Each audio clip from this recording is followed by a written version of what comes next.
UP में 2027 की सियासी जंग अभी दूर है, लेकिन पार्टियों ने चुनावी बिसात बिछानी शुरू कर दी है। हाथरस में बीएसपी के कार्यकर्ता सम्मेलन से आकाश आनंद ने रोजगार, महंगाई, महिला सुरक्षा और शिक्षा जैसे मुद्दों को लेकर सरकार को घेरा। साथ ही मायावती के नेतृत्व में 2027 में बीएसपी को मजबूत करने का संदेश दिया।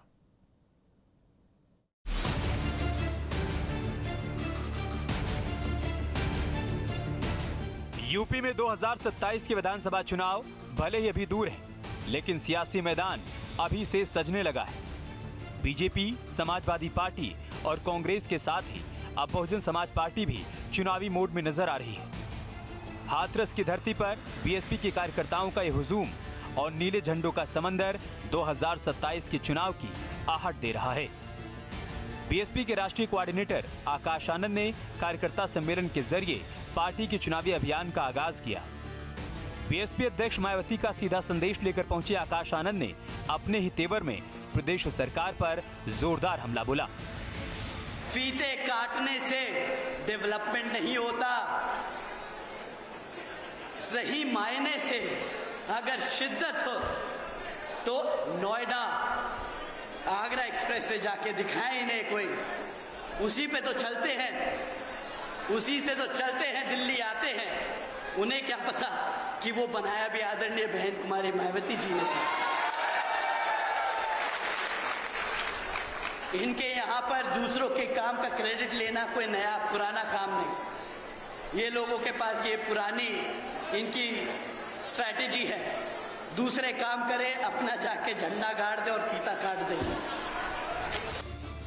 नौकरी, महंगाई, महिलाओं की सुरक्षा, स्कूल और विकास, इन मुद्दों को लेकर आकाश आनंद ने सरकार पर सवाल खड़े किए।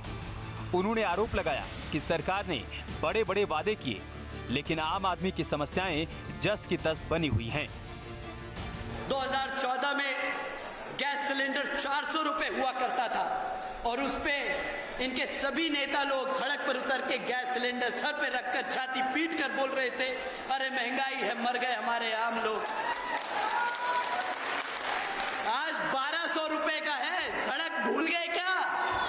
या वो सड़क ढह गई जिसमें तुमने वो 1200 रुपए का सिलेंडर बेचा? 60 रुपए का पेट्रोल बहुत महंगा हो गया था इन सब के लिए।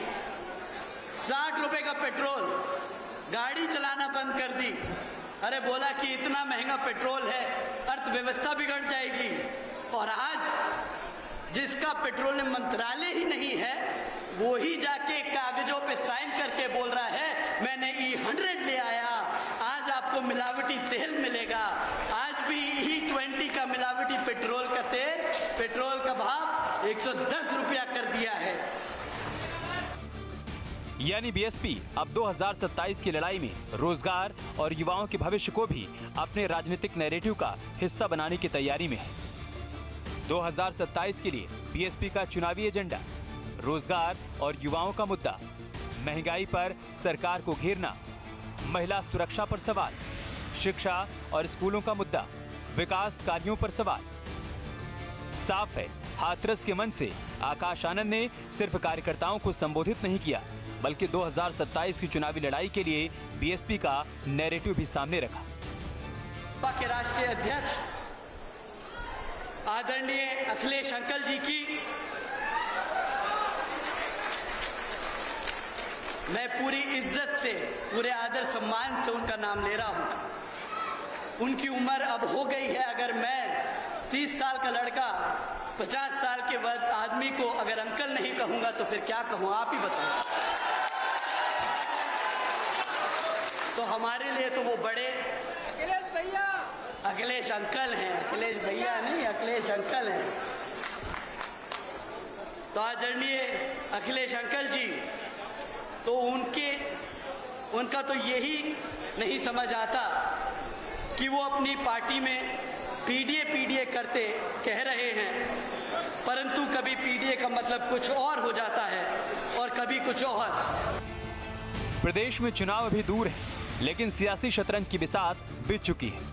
बीजेपी के सामने सत्ता बचाने की चुनौती है, विपक्ष के सामने वापसी की, और बीएसपी के सामने अपने पुराने राजनीतिक प्रभाव को फिर से मजबूत करने की।